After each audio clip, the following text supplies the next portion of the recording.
Howdy, we're Downfall 2012 from Houston. And you are live on V103 Rock TV.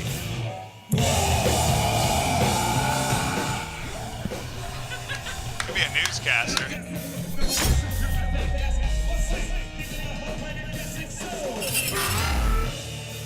You're live with DJ Greg A on V103 TV, and I'm standing here with Danny, Boo, and Casey of Downfall 2012.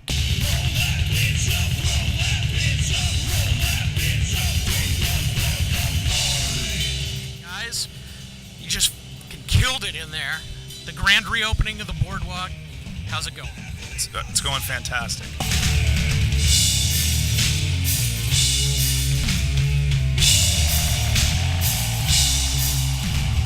Yes, absolutely fantastic. It's very, very tired right now. We're so happy to not be in the van right now.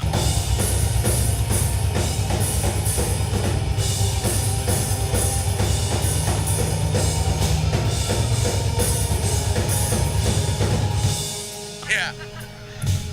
Other people around other than the 5 that are traveling in the van. This is wonderful. Casey? Hi.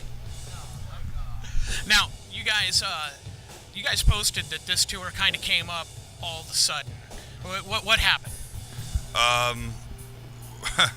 We talked about taking things easy and working on a new record, and not touring in 2015. And then we got a phone call from a promoter friend out in Northern California, not too far from here, and was like, "Hey, I got a great opportunity for y'all. If you can make it happen on a short notice, we can put you on the road with OTEP for a couple weeks."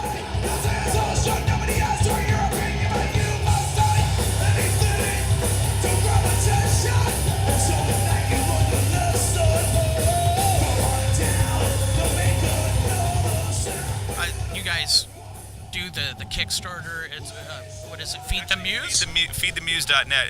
We've used it for years. It's a little different than Kickstarter.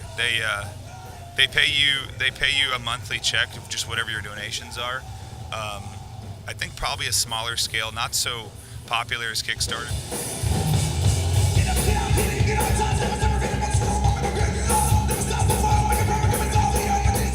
You came out with issue 1 and issue 2. Now, is issue 3 in the works? 2014 was a strange year for the band. Either way, we went through a lot of personal stuff, and when it was all said and done, we kind of felt like issue 3 maybe shouldn't come out. But we got a lot of feedback from our followers and again, family and friends that felt like maybe that was a mistake. So I think we've come up with a pretty cool compromise. It's not official yet, but we're looking to probably re-release a large portion of the material we've already done with a large portion of what issue 3 was going to be. And then with a graphic novel attached to it, and just make a full-length record called Every Man for Himself, and just leave it at that.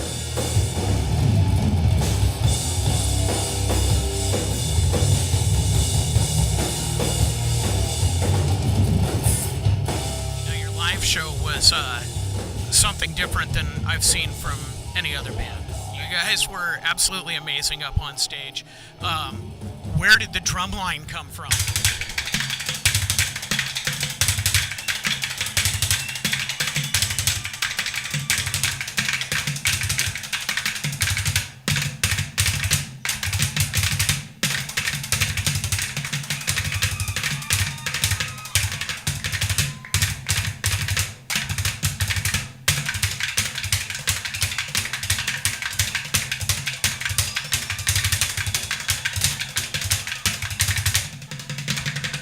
I had this idea. I'm like, man, what if I made this thing with buckets and me and Casey had like a drum battle or something like that, just like a minute long. Danny was like, all right, cool, have it ready by Saturday. And I'm like, well, it's Tuesday. I mean, I don't know what to do. He's like, just have it ready by Saturday. So I built a rack and, strapped some buckets to it, just some Home Depot buckets. And Casey, did drumline in high school. I did drumline in high school. And we just came up with a routine. It was like a minute and a half long. And over the course of 8 years, it just kept getting bigger and bigger. So now we have the big purple barrel that Danny plays on.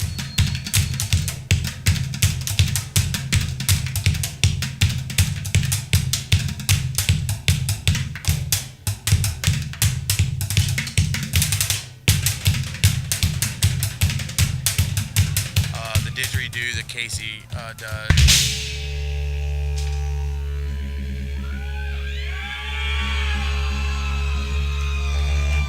You with us, Boardwalk?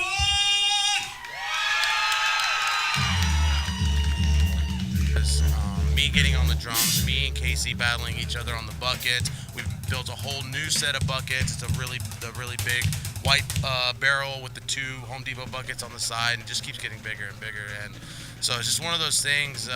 Could possibly be considered a gimmick, but we're not doing it. We do it because we like doing it. It's a lot of fun. So we're not really. It wasn't one of those things where like we'll do this because people will like us. We love doing it. We love coming up with new different things to build and new little riffs to do. And so that's just what came of it 8 years later. Now, gimmick or not, I think that it's a great way to break up the show, and really it was funny when you guys went into that part. Everybody's attention was immediately locked in on like, whoa, what are these guys doing? That was really cool.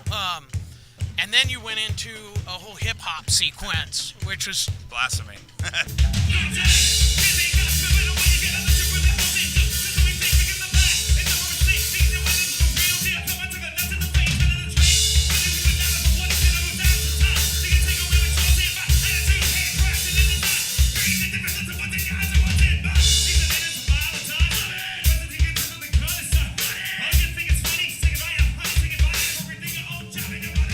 I mean, I think that the point is we come from 3 completely different musical backgrounds.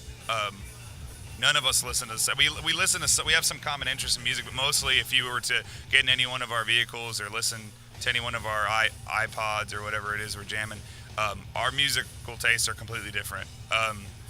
And I think that we want to entertain people. We want to put on a great show, but we want to recognize that maybe not everybody's going to groove to our genre of music, but if we can do something to entertain the entire crowd and make them enjoy the show and be open maybe to our genre afterwards, then I think that the bucket routine and the hip hop thing and all the stuff that we do right there really is that for us. You're right about the attention, and that is a fantastic perk, but in the same respect, we're all fans of a production. You can hear a lot of different influences in your music. I personally heard some Static X, hip hop, funk, definitely the metal. What are your major influences as musicians? Separated. That'll all be. That's 3 different questions. I mean, for me, I mean, if I just had to answer it really quick, it'd be like, I mean, it's maybe cliche to say from a band from Texas, but Pantera, but then like, I don't know, Eminem. Like Tech Nine and Metallica. 9 Inch Nails, huge fan. Boo? Favorite band of all time is Red Hot Chili Peppers. Also love Primus. I love a lot of that funk stuff. But I also, I listen to a lot of punk rock. I like, Rise Against, Strung Out, Anti-Flag. I like a lot of metal too. More recent metal. I love Killswitch Engage, All That Remains.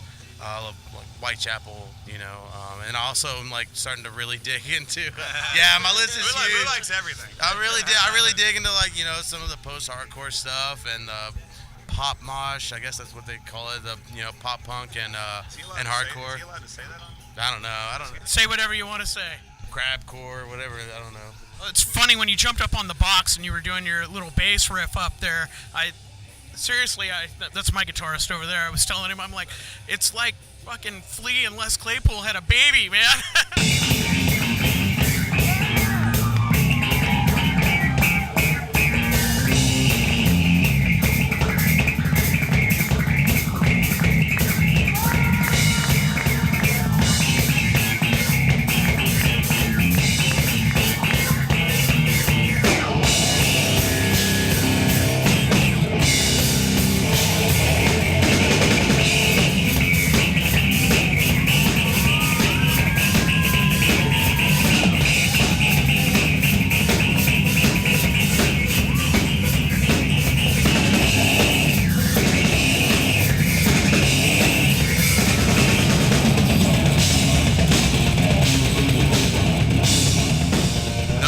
Those guys taught me how to play bass. Everything I do is directly influenced from those 2 guys. They taught me how to play. I try to rip off every bit of them that I can.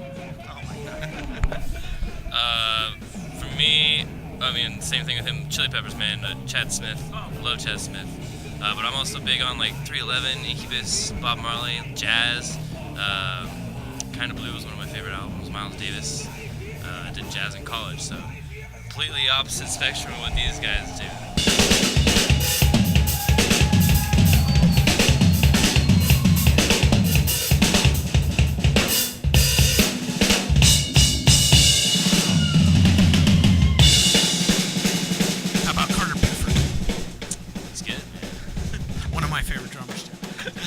Nice guy too. He's like the Victor Wooten of drums, so Yeah, absolutely. that's what I'd call him. Right on, right on. Now, you guys have a few videos out. One of my favorites was Heckler. You must say anything to grab attention until the night you learn your lesson. Come on down, don't make another sound. We're gonna fight right now. And because of kind of the twist that happens in the video, would you guys elaborate on that? Yeah, well, I mean, obviously, I think we're paying some tribute to the whole Blues Brothers situation, walking into a rough country bar and not necessarily being welcome, but working it, you know. But the funny irony of it is we actually do play at that exact bar, and when we play there, it looks like that. Nobody asked for it, only asked for not. I'd hurt when you're lying in the dirt, you fly. Disaster, the master of silence. Right on. Now, we at V103, we support all the local music that we can. We play all kinds of local and unsigned bands.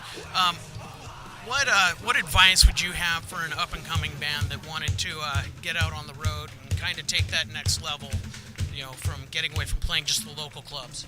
I mean, I think that the adventure in and of itself is worth the worth the trip and the dedication. But if we could do it differently, I think as a band, because we started by touring, didn't really try to do a whole lot in Houston or neighboring cities in Texas. We went West Coast. You know, we came out here a lot of times just as a young band and kind of with no real plan, just because we saw an opportunity and we jumped on it. But what I would say is that if you can do it, if you can be more prepared, be prepared. You know what I mean? Like, have some promotional stuff. Like, don't go out on the road if you don't have a recording that people can at least download off the internet or that you can hand them, and have it be a recording that sounds pretty good.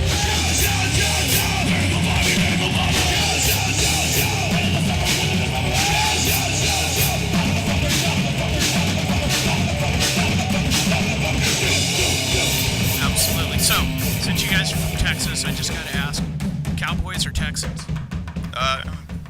What's that? Steelers. Texans. Why not? We're from Houston. I love Houston. When I was younger, my mother and I, we were huge Oilers fans whenever the Oilers were still in Houston. And when the Oilers left and they went to Tennessee, we're like, all right, we're not going to follow them. But I'll be damned if I'm going to be a Cowboys fan. So we stopped watching football until we got the Houston Texans. We just stopped watching. I have no idea what happened in those years in football because we just didn't watch it anymore.